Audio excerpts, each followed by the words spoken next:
Jim Chapin is best known as the originator, going back to about 1940, of the coordinated independent skills associated with jazz.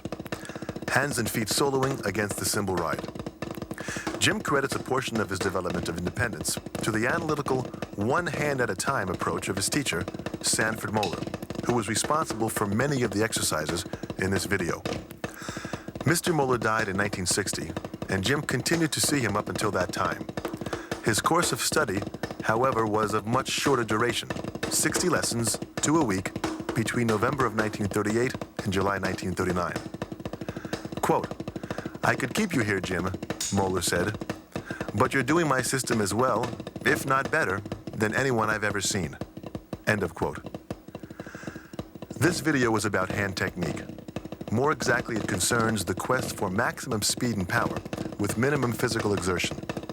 Often the most lightning-like single strokers find that pulling accents out of the roar can be a problem. With this system, accenting becomes a pleasure, enhancing rather than detracting from speed and endurance. Many drummers, especially those with strong techniques, play this way consciously. Some others, who are excellent players too, have survived teachers who provided them with a veritable maze of misinformation, from fairly competent to terminally hopeless. They have altered, by trial and error, their non-functional hand motions, and in fast execution can offer a good simulation of the accenting suggestions presented here. It seems that anyone who can accent well at speed must play in this manner, and finally may be able to achieve it automatically.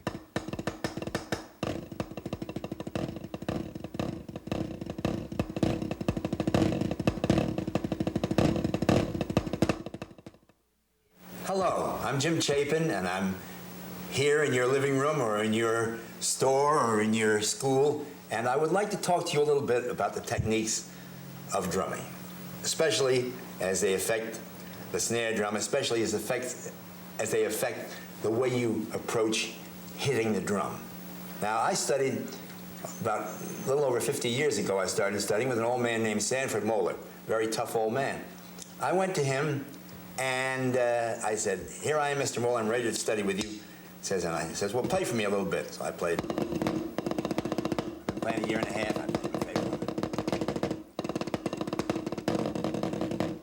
He said, "Kid, you don't know anything, do you?" Well, that was the start of a delightful friendship and a very difficult 7 months, because he really put me through the ringer. But I came out the other end. And at that time, he said, "You've done it, Jim. You've done everything I've asked you and more. And I would like to say that you don't have to come back anymore." I said, "Come back every month or so, because I want to see how you're doing. But as far as you've learned the Moeller technique as well as anybody I've ever had." I said, "Thank you very much, sir." Now, this guy was the kind of a guy that he made drums. He made beautiful old. In fact, the U.S. Army band still has some of his snare drums. And he took a snare drum one day in the late 20s, and about 30th of June, I guess, and he walked to Boston and marched in the July 4th parade in Boston, and turned around and came home drumming all the way. And I said, "Why did you do that?" He says, "I love to drum and I like to walk in the country." So that's the kind of a man he was. And I'm going to show you some of the techniques. I'm going to lead into some of the techniques, I should say, that he showed me. First, I'm going to start by exploring a little bit of the French timpani and the German timpani and some other ramifications. And tell you that basically I'm a traditional grip player, but that most of my teaching is done to match grip players, and I say that, and you realize that I'm using pretty heavy sticks, and you'll say, "Why is he using those heavy sticks?" I use any stick. I use sticks twice as heavy as this sometimes. I use sticks that are like little pencils. If I'm playing with a piano trio, the stick has no significance. When people say, "Practice with the stick you play with," I would say, "Which stick is that?" Today I'm playing with one stick, tomorrow I'll be playing with another. So these are moderately heavy, but they're not extraordinarily heavy. They're like I could play a street job with this, or I could play a rock job. I wouldn't want to play a jazz job because they're a little too heavy. The first thing was the old French timpani method. Presuppose that you're going to use a lot of fingers because you're rolling across between the thumb and the forefinger, and you're playing pretty much parallel. The sticks are parallel. They're not at an angle like this. And accents are made sort of with a little sort of a squeeze and a push. So you're rolling across the forefingers like this. This has one great advantage. It's right in front of you, and the singles are done very well this way because your fingers are right under the thumb, and you can play fairly rapidly this way. I don't play very well that way, but it's part of my technique and part of the thing I'm still learning. Now, you would say that this had a lot to do with fingers.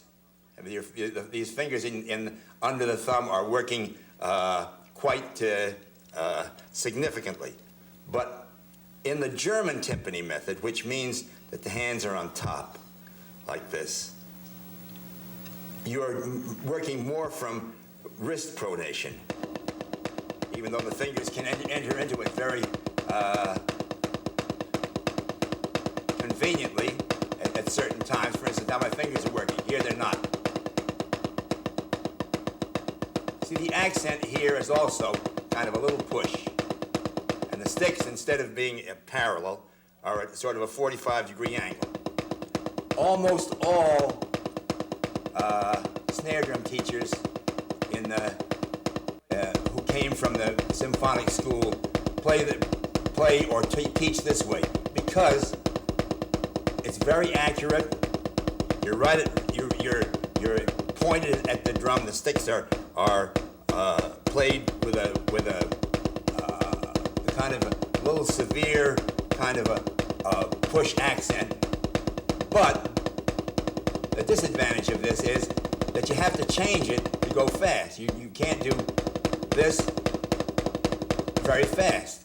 You can't do this very fast. What you have to do, and what all players do, even if they don't know about it, is change from this. And watch, there's a subtle change going to take place now. Right here.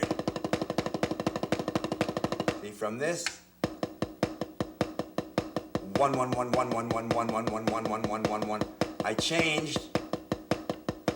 Watch my this wrist right here. Now watch it change. Watch it now again. Now watch it.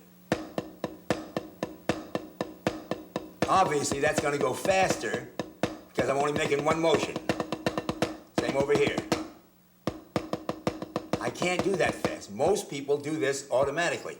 They may think they play this way. They think they play with the German timpani method, but right here, they're going to change.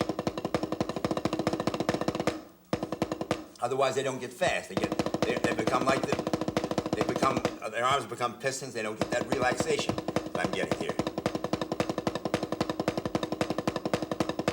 Now, what am I doing that's so different? Well, instead of this, I'm making a little flick with my wrist here, like that. That means I've started a sequence of beats. I'm not going 1 1 1 1. I'm going 1 1. Now watch the difference again. 1 1 1 1 1 1 1 1 1. Now watch the motion here. 3 motions or 1 motion. Or this. See the motion difference now? Or this. Now remember, I don't play match grip. I play traditional grip. That motion there is not 1 1 1 1 1 1, but this. That motion.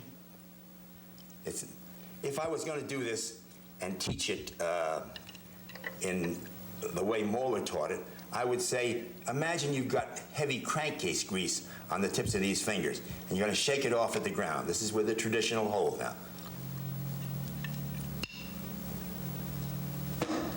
It's not a push like this. This is a push. So my 3 hits would be just a loud tap and 2 other things. Now, Moeller called this the downstroke, in that the hand was going down. Don't confuse this with other nomenclatures when people say this is a downstroke and this is an upstroke. It is, but in the Moeller lexicon, in the nomenclature of the Moeller system, this was a downstroke, this is a downstroke. Now, I'll show you what the upstroke was. Here's the downstroke, and then there's a tap. This is in triplets. I'm dealing in triplets because it's the easiest hand-to-hand motion. Now let me take that apart. See that one motion in the right hand?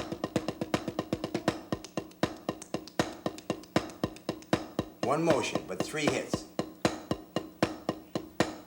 So I'm hitting this whipping stroke, then a tap almost occurs.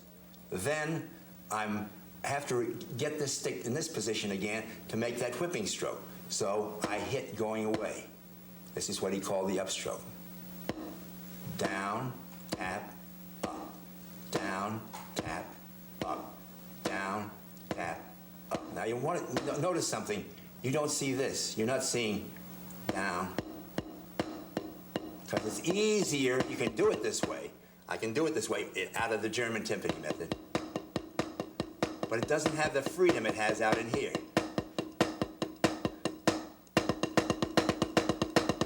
See that one motion? It's much harder to do this. One, but this is easy. Same over here.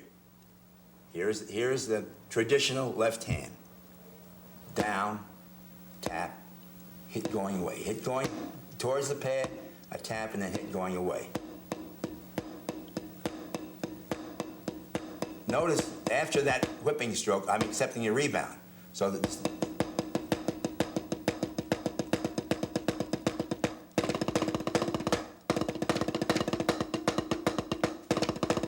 now if we do it together, I'm hitting 2 downstrokes, Moeller downstrokes. This doesn't mean you have to suspend your idea of what a downstroke and an upstroke is if you heard it from other people. This is, you're speaking about the Moeller naming of these things. This is a whipping stroke, it's a downstroke. I've been doing a series of downstrokes now.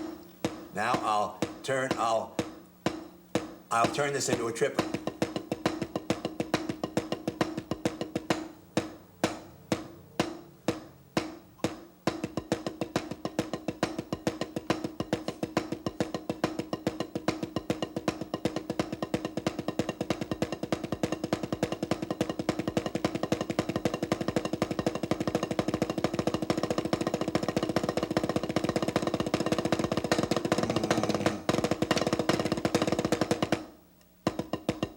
Slow it down again. Now watch this. He says this looks pretty ridiculous to take it apart to this extent, but this is how Moeller taught it. Now I'll tell you what the advantages of it is.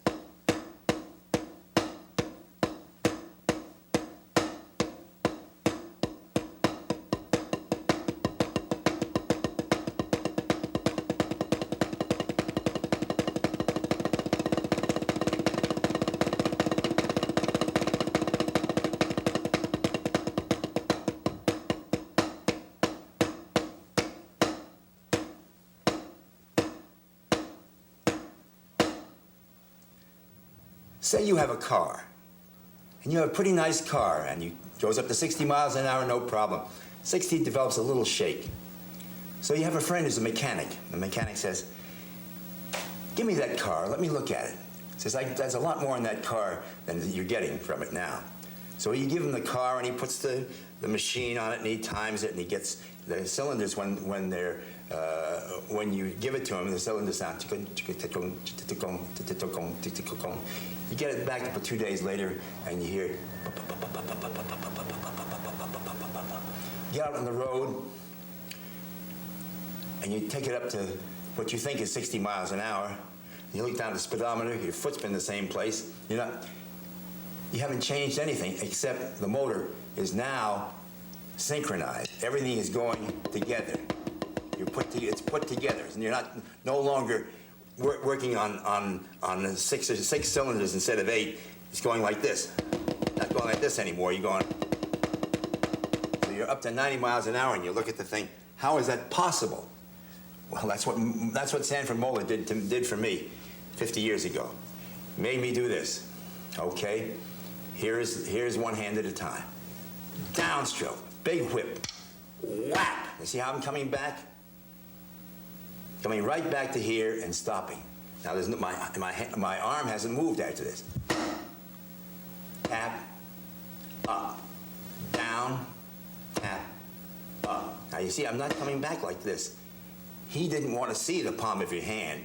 He had that in common with another teacher named J. Burns Moore, of which I'll speak more of later. Down, tap, up. Down, tap, up. Same over here.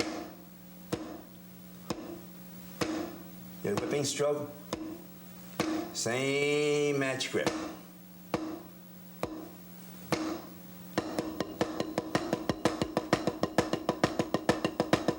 Now, if you could hypnotize yourself,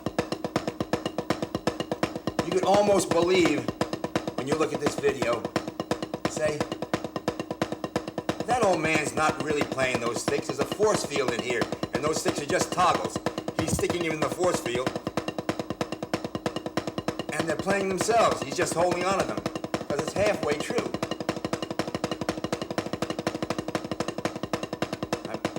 See that one motion? That one motion starts so much.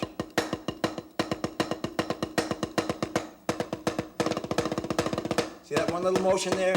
It's that little flick. Now, if I'm doing it loud, it's like throwing a ball at the ground and wanting to bounce up to the 3rd story. If I do it a little softer, it's like dribbling a basketball. If I do it quite softly, it's like flicking water off the tips of my fingers. Same over here.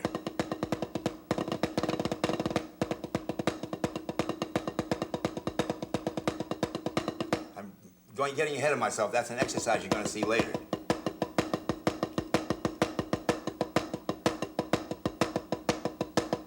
Now, if anybody tells you that there's only one way to hold the drumstick, you have to look at them in disbelief, because there is no more wandering thing than the fulcrum of a handhold when you're really playing loud one time and soft another time. Now, watch just from what we talked about so far. Watch how the fulcrum has changed here now. Right here, I'm playing, the fulcrum is out in here. I'm playing in a sort of a French timpani method now in my right hand. Now, if I want to get a little louder in my right hand, look where it's changed to. I'm no longer holding it out here. I'm holding it with this finger around it, sort of like that.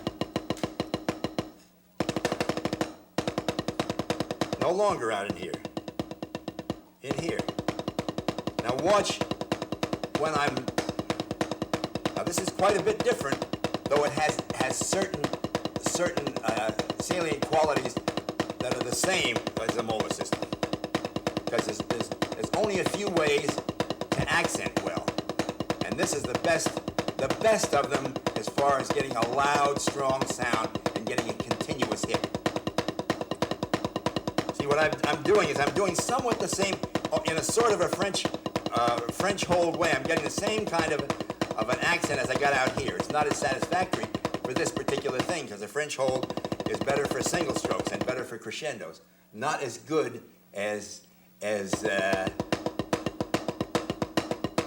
not as good as for accenting as the Moeller system. But then again, here's split the difference. We're in the German timpani mode now. Now I'm doing the German timpani mode.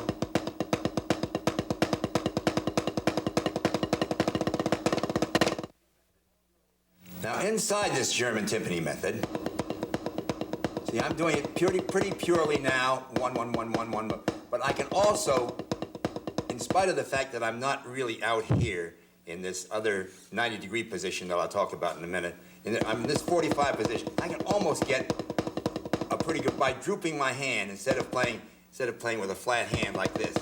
Now watch the droop, watch it and droop in my wrist now. See, this is almost pure molar, except that it's coming up this way too much. Now molar, and also in concert with that man I talked about before, named J. Burns Moore, didn't want to see the inside of your hand.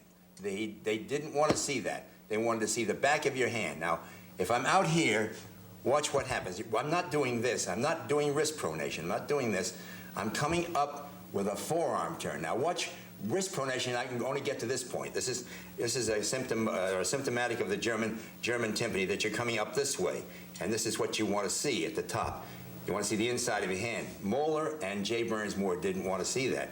They wanted the roll out like this, so it was forearm turning, not this. They wanted the forearm to turn this way a little bit. Now, the reason for that is that you can only go to here. If you're holding the sticks relatively tight, you can only go to there playing German timpani. Now, watch the difference now. Watch, and I'm going to droop my wrists. I'm going to get out into here now. Now I'm playing what is essentially what Burns Moore taught, which is like a big tap, which I liken to a karate chop. Like this, boom, boom. But you're here. Now, they didn't want to see this. Watch me now. I'm in the Burns Moore tradition, but I'm playing it wrong. See where I am? I can't, I'm back in this position. I can't come out all the way because my wrists will only go this far back. However, if I do this, I can go out to infinity. See? Because I'm rolling my forearms. But I'm not way out like that. That's too far. You only come up to here, and then it works fine up to there, but then you have to roll out. You can't come up this way and then go like that, because that's as far as you can go. You can do it, but it inhibits you. But Burns Moore and Moeller, they were exponents of military drumming. As such, they really wanted you to be able to hit. Well, there's no bigger, you can get a very big hit this way. Now, the thing that happens with J. Burns Moore, though, the same thing happens with J. Burns Moore as happened when you go fast in the Germany timpani. You have to make that little adjustment. You have to bow this wrist and get that 1 for 3. This is in triplets. I'm talking about triplet, hand-to-hand triplets. I said the easiest hand-to-hand motion is a triplet. So if I'm doing this, you see when I get here, now I'm doing German timpani, but I'm not doing anything. I'm not making any of that little whipping stroke. Now when I start making the whipping stroke, it relaxes. Same thing happens out here. Burns Moore here, fine. But if you get faster, watch what it turns into.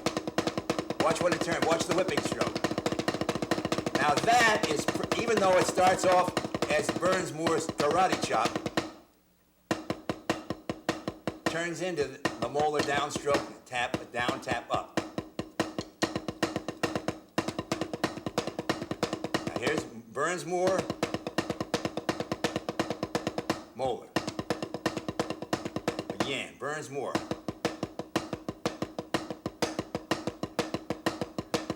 A karate chop for an accent, see? Now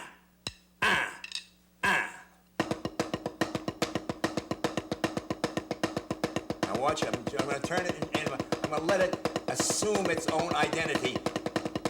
And its own identity is it turns into this. You can't do that long. You have to turn it into this. But the great thing about J. Burns Moore was that he knew that would happen. He didn't teach it, but he knew that would have to happen, that it would have to turn into what Moeller taught from the beginning. Remember what I said Moeller was? Is down, tap, up, down. One motion.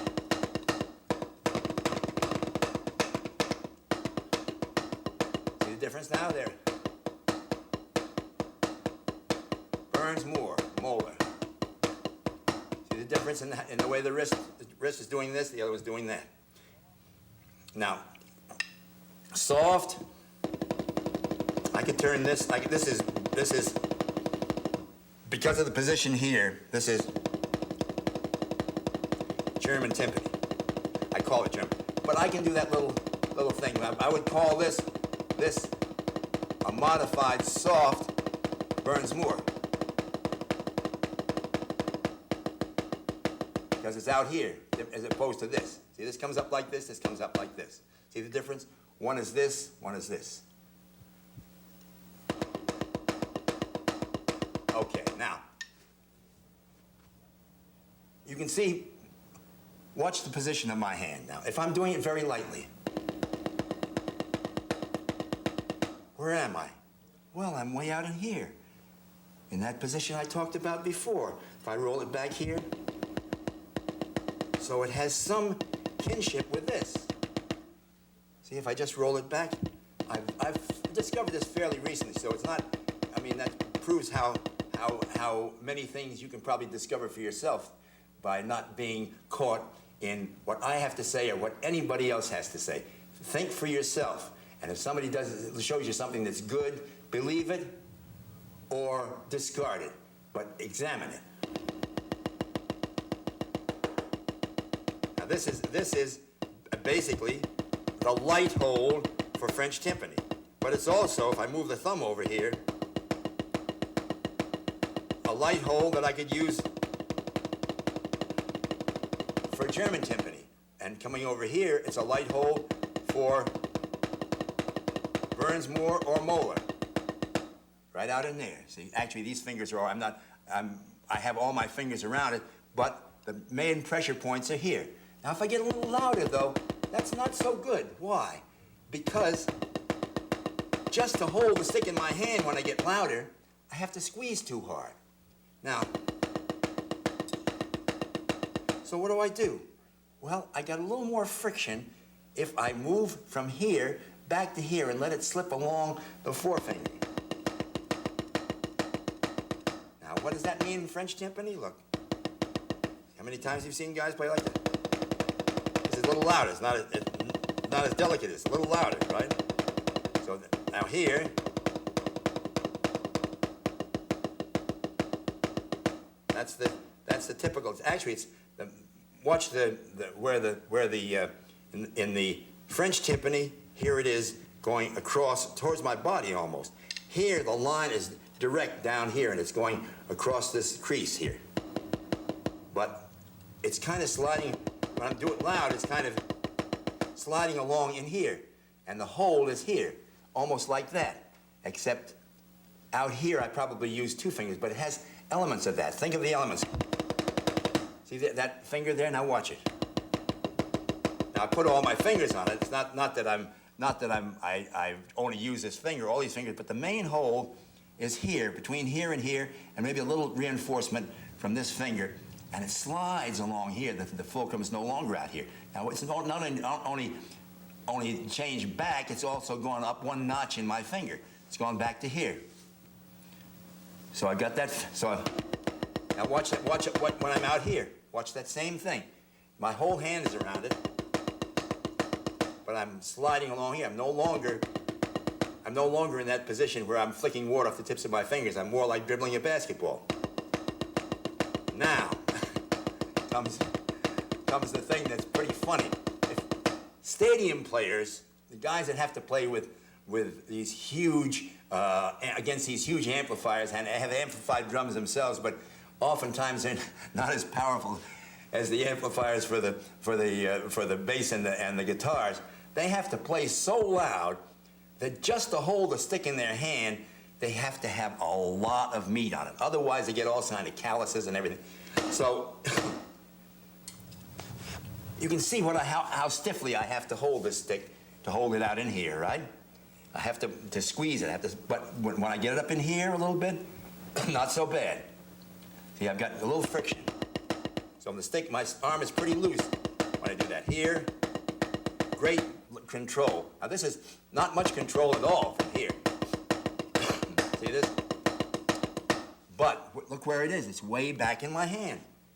Moeller called this a little finger hole. Now, if you're thinking of some of the guys that play backhanded, they're pretty much doing that too. Look, and if you're playing very loud German timpani method, right here, you would play back in here too. But out here,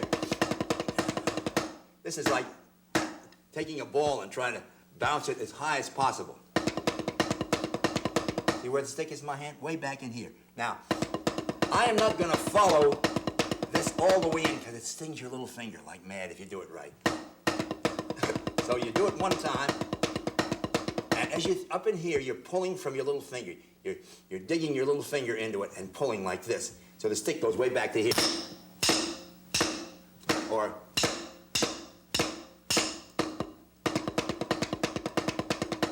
you see, look where the handhold is. Way down in here, and now I don't let it go up in there because that ruins the whole thing. So I'm because it gets it too uncontrolled. But the control goes between here, here, and here. And you see how Mulder Major used to make you do this and push down here and hold with your little finger.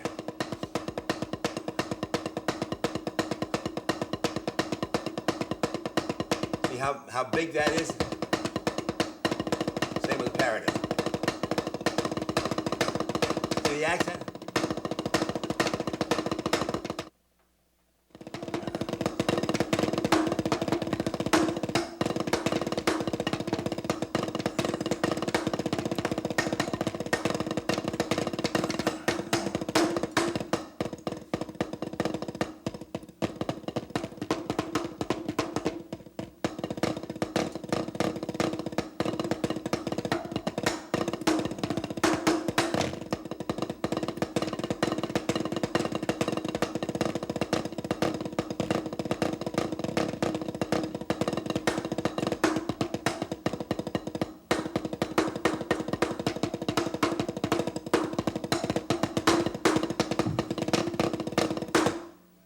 Now, when we're talking about the big molar system, or even the big Burns Moore thing, you're doing slow.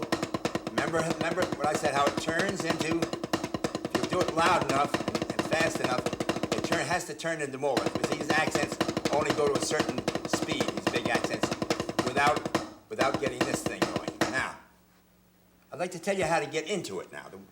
One of the best ways, Moeller always said, drop your hands at your sides. Now, this I'm talking about match grip now, or I could talk about traditional grip too. But this is the way you put your hands for match grip. Just put your hand up like this, hang it there. Neither like this, nor like just hanging. Not like this, but just that little bowl there. Put the stick in there like that. Put the other stick in here like this. Now here. Now think of, in the beginning, think of holding a fledgling bird in your hand. A bird that would escape if you let it fly or move around too much, but you don't want to hurt it. So you're holding the stick sort of like that. Maybe a little pinch out in here. And just try to get this feeling of throwing. Now, so one of the ways to do it, play your own triplet like this. Incidentally, Moeller didn't let you do this. Moeller went for a different thing. He went right from the beginning slow, but I kind of discarded that for a while. In fact, I didn't even do it, the big thing, for a while, many years ago, and I saw I was cheating my students, so I went back to it. But mostly, what I'm doing now, I see what they can do this way, and then if they can't do it, I go right away to this method of making every motion. Like, for instance, here's the Moeller downstroke, and then you fly back. See, I'm flying back and I don't move from here. Now, when I make the tap, here's the tap. Notice you can't see in the palm of my hand. It's this. Down, tap. Now here, watch the third hit. Down, tap, and I'm hitting a regular tap, but my hand begins to go up. That's the Moeller upstroke, not the upstroke for all seasons. It's the Moeller upstroke. Down, tap, up, and you're in this position again. down, tap, up, down. Now, a way to get this, to put the two hands together, if you don't understand it, is to kind of ghost the left hand.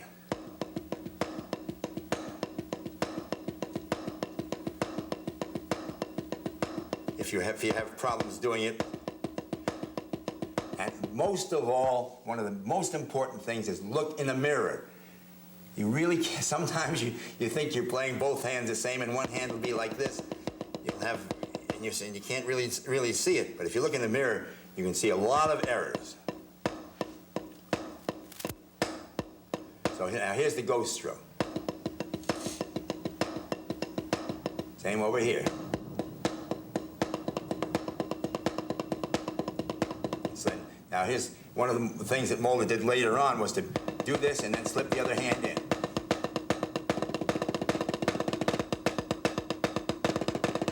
Same.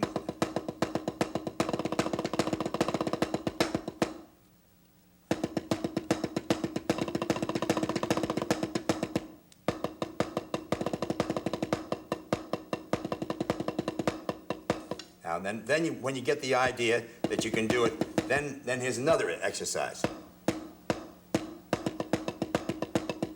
Or just take your own triplet and play it like this and just make the push accent the way you perhaps have been taught.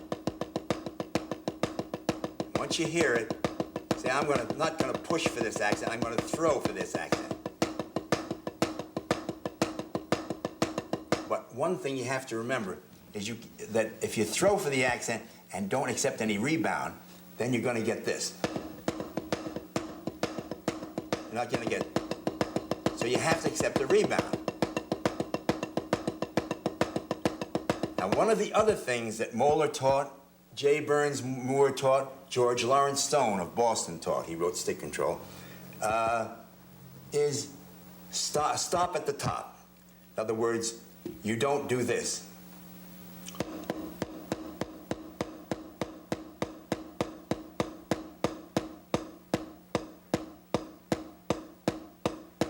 Or you don't do this. You start up here and you come right back up there. Now look what happens when you do the other. That's when you stop halfway up. This is what you stop at the bottom. Make two motions for every hit. This one you're making one motion for every hit. You accept the rebound, boom, back. This is called stop at the top. You don't have to make this a crusade. The only reason that they did this is to get the feeling that you should get away from the drum, and they do it. So it wouldn't become a chore. They'd say do 8 or 12 like this, and then just play the. Now here's another thing that I have. You say, why this bow in here? Why not like this? Well, this is a very. You can see if I'm here, I'm hardly. I could almost play the whole Moeller and J. Burns Moore songbook with a stick tied to my wrist like this. The reason being that I very seldom, when I'm playing out in here, I do it a lot. I pronate my wrist a lot in here. But here, when I'm at this volume, I hardly come back like this at all. Why is that? Well, let me show you. If you're like this is not exactly a position of strength. You want to try this yourself, get a friend or do it yourself. Pull your hand down like this. See, when it's bent back like that, it's not that strong. But if you do this, it's like a bridge. It's like that. If you were going to get into a fight, you wouldn't come at the guy like this, would you? You'd say, come on. You know, this is a very strong position. Very strong rather than this. This is not as strong a position as this. You can get tremendous hit from this bridge-like position here. And you can't get the same hit from here. You can, and that's kind of a contradiction, because if you're right in here and you want to get more power, you would say that if I was making a whole bunch of singles, I would want to get my whole forearm into it. So I would go like this and get louder and louder. Then you wouldn't do that quite as well from out here. Though you could get, but it's better for this.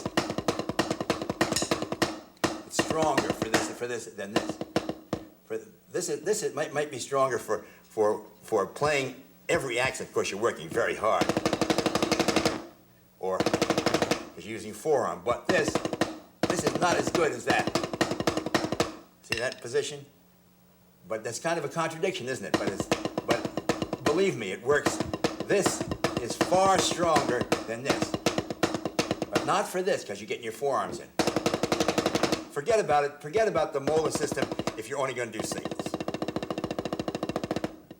If you're only tapping, you can tap a variety of ways. And this French system is very good. In here, it's very good tapping. But if you're accenting, this is not as good as this. So remember that, get back, and remember that position of strength. One of the things that Moeller always talked about was utter relaxation. Now, he didn't mean that you're supposed to fall apart completely. He meant that you're supposed to sit back, make your arms hang at your sides, that you're supposed to suspend yourself from this backbone back here, that you're not having just your relaxation is rolling your shoulders, and you finally getting your arms fairly free. Now, one of the things that he always insisted upon was that your elbows, when you were playing loud, were supposed to come towards you. If I'm playing soft, I'm going to do the triplet again. Watch. I'm doing it like my elbows aren't moving. How come? Because I'm doing it soft. Now watch. I'm getting a little louder. Now if I'm really doing that heavy little finger hold, see how my elbows move? Now watch this. When I'm doing it triplet hand to hand, watch this. See the elbows move? Now here, match grip. See, the wave goes right down your arm. The thing that comes in first is your elbow. If you're doing it loud, the first thing, the elbow comes in almost into the side. Like a wave traveling right down your arm.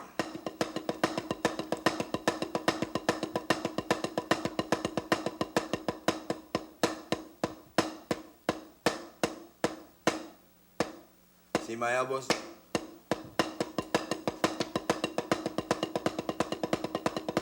Now here, not moving that much. Why? Because I'm fast and I'm lower.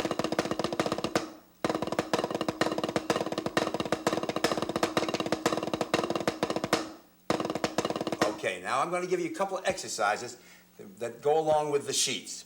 Now this is one of the nicest exercises because it makes you do with one hand what you generally do with two. It's fairly simple. It's triplet, triplet, and then right hand triplet.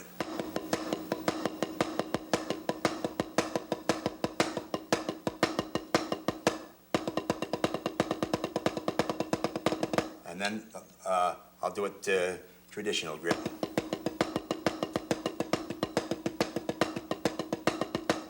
This way a little bit. That was a longer version.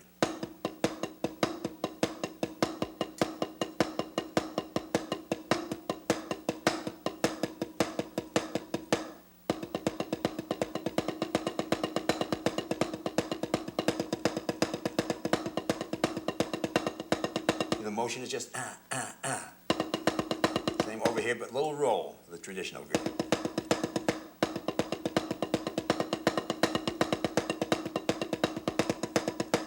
That's the first page. Now this is here's on the same page in the middle of it.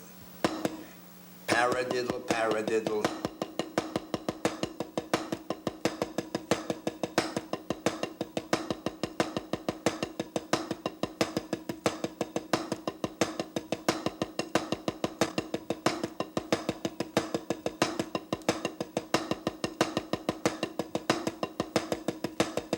Longer version. Softer. The motion. It's 4. I'm going to explain that in a minute. Now, then of course you have the other version, which is single strokes. Right, left, right, left, right, left, right, right, right, right, right, right, right, right, right, right, left. the longer version of that.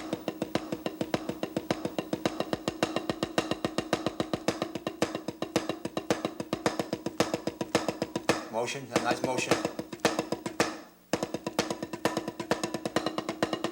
That's what helps you to build that up, is the fact that you're doing the same thing with one hand that you did with two. For instance, paradiddle, paradiddle, paradiddle. Sounds like single stroke, single stroke. Sounds like a paradiddle. Make it sound the same as a paradiddle. On the first page, you will see the downstroke. So what I'm going to do is I'm going to do one downstroke, one down up, one series of downstrokes, one series of down ups, one series of triplets, and one series of, in this case, it's going to be 16th notes. So it's like one bar of downstrokes. Down, down, down, down, down, up, down, up, down, up, down, up, triple, 16th.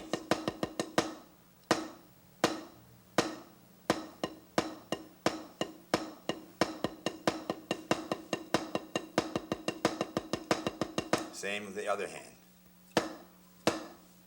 Match grip.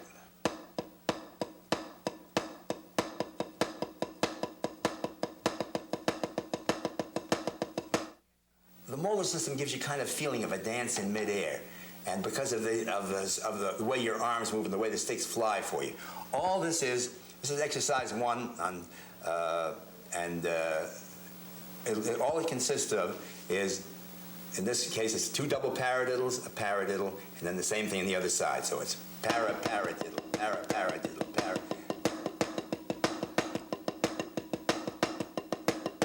Fast it sounds.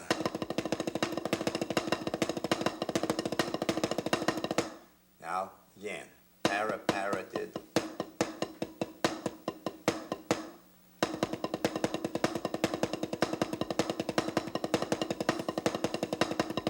Now, the second one is paradiddle diddle, paradiddle diddle, paradiddle. And the same thing on the other side.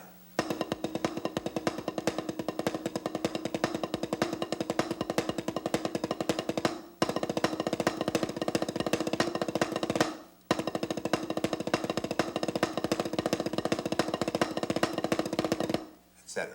Now, third one is very strange because it's, a minute ago we did this.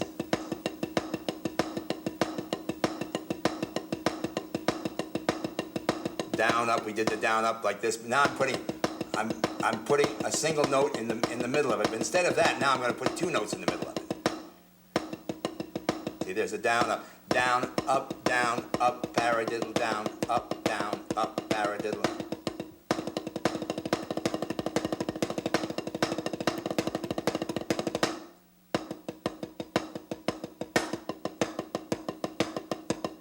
Slower now.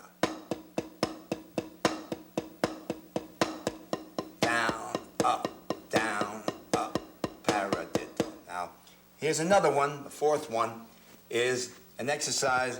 It's also a paradiddle diddle, but it's kind of strange because you're doing 4 notes on one side. Paradiddle diddle, paradiddle diddle, paradiddle.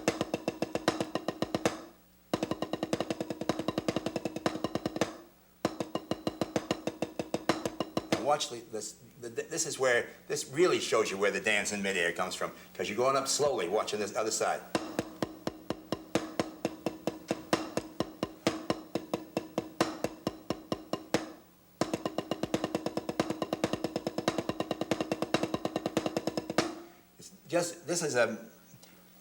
These exercises are designed to show you the intricacies of the molar system and the way, but the way it feels good. It makes you feel so good to do these.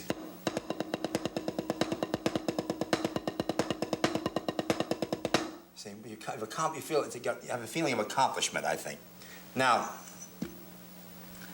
so far it has been mostly a dance in midair with the triplets and the paradiddles. But this is another face of it. Instead of, you've been kind of playing into the drum and getting away from the drum. This is as though you were pulling the sound out of the drum. And the reason for this, I'll show you in a minute. It's kind of a two-edged sword. You're playing like this, and then suddenly, and inside of it goes zhup, and pull something out of it. And this is the way it works. Moeller devised he saw that most of the guys that really had great open rolls didn't dig into the drum like this. They dug into the drum in a funny way. They'd kind of hit, they'd get away from it. And one of the exercises they did to try and get the roll even was to make the secondary louder than the first, so that when they finally, but their final result wouldn't be what it'd be. So they tried to get the secondary louder than the first, so they do. The way he described it is, imagine the pad is hot, and the first time you touch it, you have water on your finger, it doesn't hurt you, but the second time, ow, you know. Now, this can be done several different ways. It can be done like this, it can be done up, down, or it can be done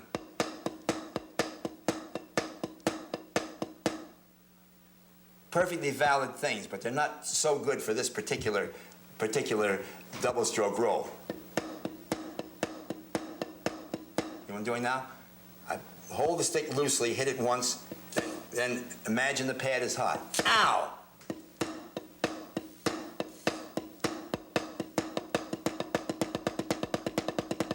The secondary. So when you get here, you got a pretty powerful open roll. Hear the secondary?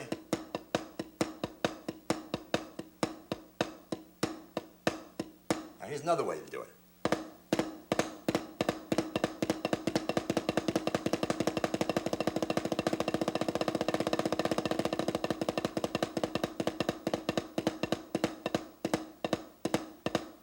Another way. Play a shuffle with one hand, kind of pulling out.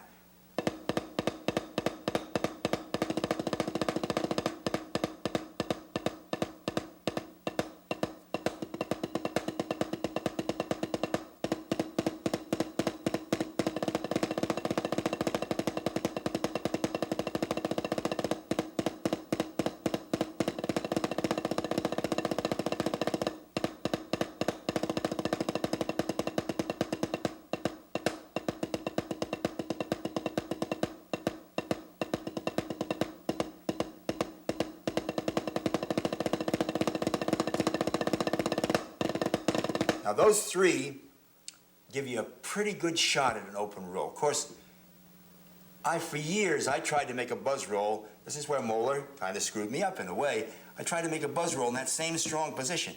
I could get a good buzz in the right hand, but the left hand eluded me. I'd get kind of a cut-off buzz, and I realized that this strong position, perfect for tapping. See what I mean, this curve here? Perfect for tapping. Wasn't so hot for the crush roll. So if I go from a crush roll into an open roll, I weaken this hand for the crush roll. And watch it, because I can buzz this way. However, I can't. Very difficult for me to make double strokes. You can't make such good double strokes that way. But it's very good for the crush. So I crush this way. Weak left hand. Now watch when I change.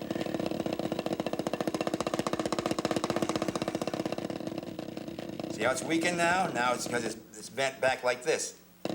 Now I'm strong again.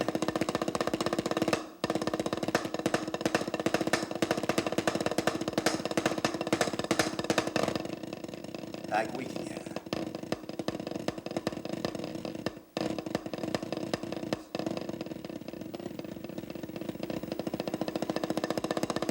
Strong again. Okay.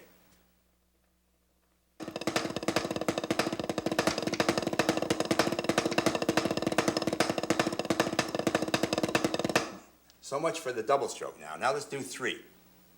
Same thing. Wet finger. Ow! Third time the water burns off.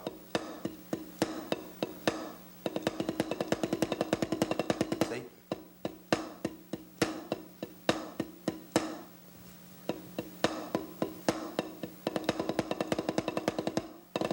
Now, 4.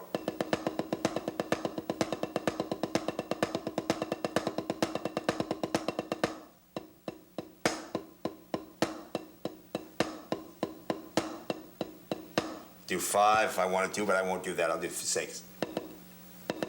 See?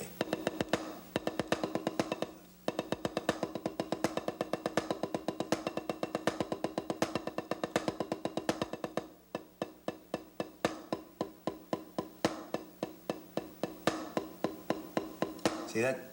Now here's what happens. I involve my whole arm at that last minute. And when I hit that hit, this is stiff for just that second. The pullouts have a great function in this next series of exercises, the roughs. Now, first of all, I'm just going to do the double stroke that I did before, like the open roll, and turn it into 3-stroke roughs.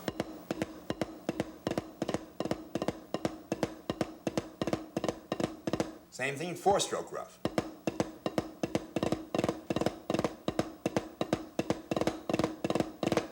And 5-stroke rough, you do 3 on each hand.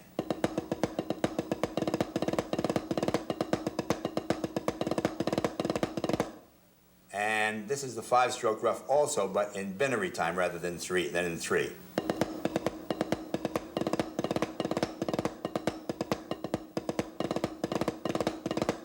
Now, the next is a 7-stroke rough, and you do 4 on each hand. Okay.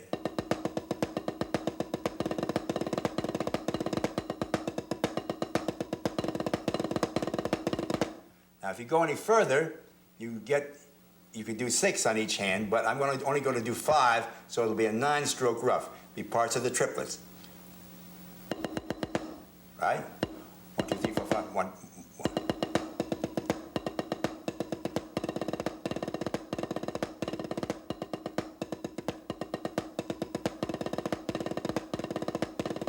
Now I can add that extra missing note and do 6 and add 5 in the middle, making 11.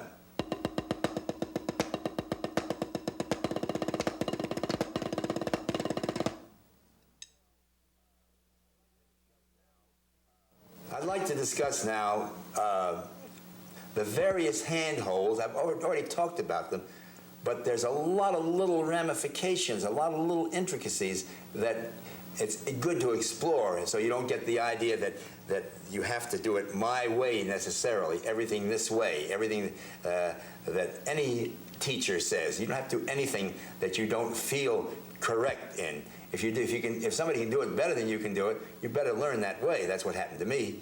But I have certain things that I've discovered through the years. For instance, a position, a large part of it consists of what the position of the forefinger is and the position of the thumb. Now, if I'm playing a fast tempo,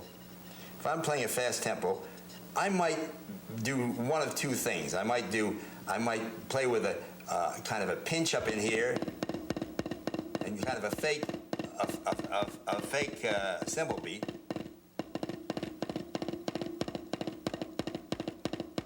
Or I might play with what I call a short thumb, which is like this, very short thumb, or I might play with a long thumb, which is way up in here. Depends on now. Both of these I do with a curled forefinger. But this one, the long one, has more support from this finger back here. But this one, for instance, now here's another one with the tip with a short thumb and the very tip of the finger, and I'm digging in. I have all these 3 fingers on it. I'm dropping and picking it up. Now there's no curled forefinger on this. Here there is. Now, only trouble with the curled forefinger is if it's too tight, then it tightens you up in here.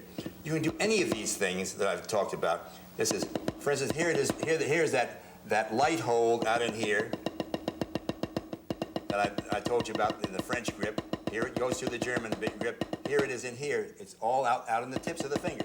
But you can also do this with a curled forefinger. See, I curl the forefinger now. But if you curl the forefinger too tight, the tendency is to squeeze. So you make sure that if you do curl the forefinger, I'm not curling the forefinger at all when I'm doing this, but watch the change now. See me curl the forefinger there, like this? Now watch the myriad positions that a thumb goes through in just the molar, just the right-hand molar thing. Let me see if I can do it now. If I'm here, and I'm in the kind of the middle ground. So I'm in the middle of this thumb, it's sort of on the side. But if I go a little faster, the tendency is for me to close this up a little bit. I'm squeezing out and holding it in here with this kind of curled around it, but I'm hitting it on the outside of the thumb here.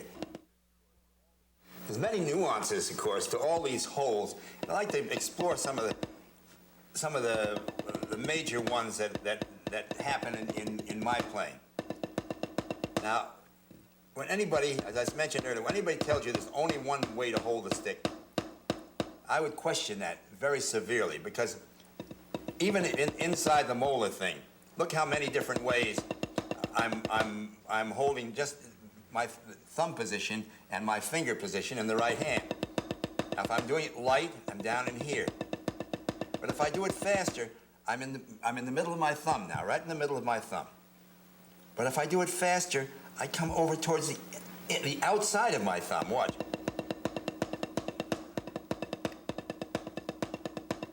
See, I'm on the outside of my thumb. Now, when I get here, and I'm doing this hold in the middle of my hand, these middle two fingers, where I'm pressing down here, I'm right at the base of my thumb, not way out here, not at this part, but in this part of my thumb.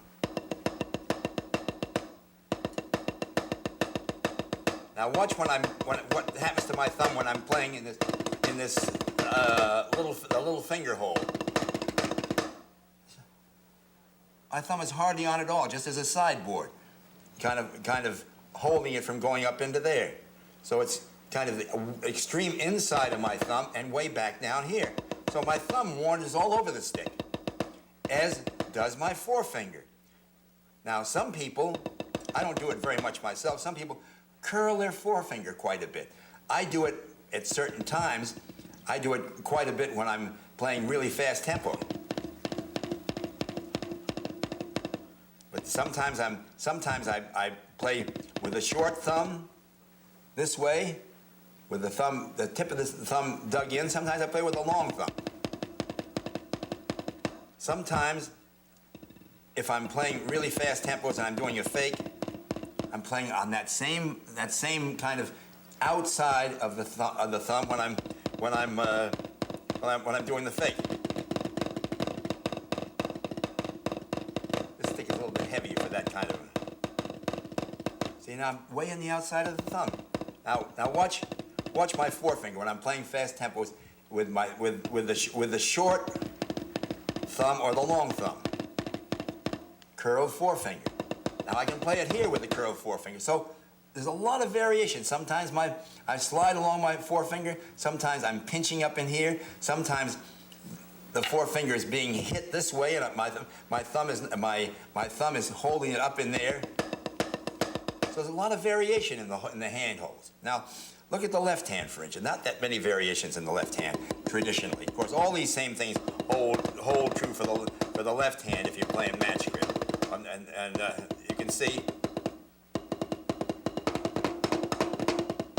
I'm kind of inside that thumb there.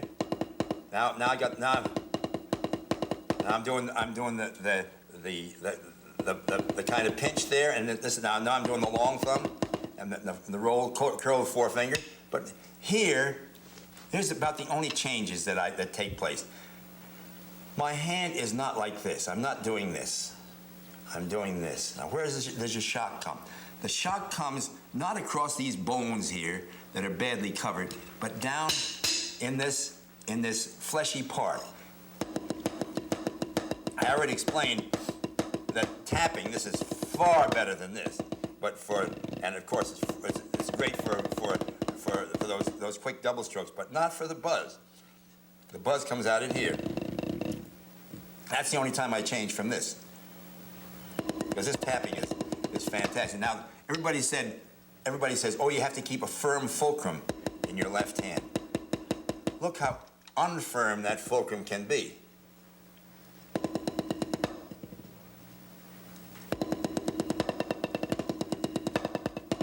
Even, of course, when I'm accenting, I have to hold it in there. So this finger never goes out there except a little bit when I'm doing the open buzz, the Morello thing, or when I'm doing the crush roll. But here, I never play like this. That finger's always over there now.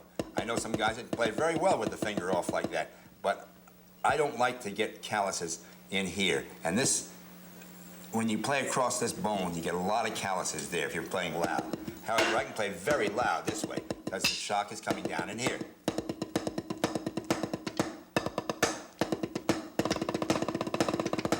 The motion. The shock, where the shock comes right down in there, in that fleshy part. All right, now, there's so many different parts to this, to drumming, that you can spend your whole life just working on technique. But that's not the way to really do it. Some of the greatest drummers in the world can never do this type of thing, but they can play music. Their concentration has been on playing music in themselves in relation to other musicians. And some of them, their technique is geared to sounding good, so there's no sense in becoming a technical giant if you're not also a musical giant, if you don't get some kind of musical thing going also. The best players, some of the best players that I know really can't play the drums well, but they play music superlatively well. So think in those terms, besides beating on the pad and saying, boy, how fast can I do singles, and how is my independence and all that. Think in terms of how do you relate to other musicians? How does it feel to them when you play? Do you make them happy? Do they make you happy? Is it a happy relationship, an interrelationship? I want to thank you very much for having me.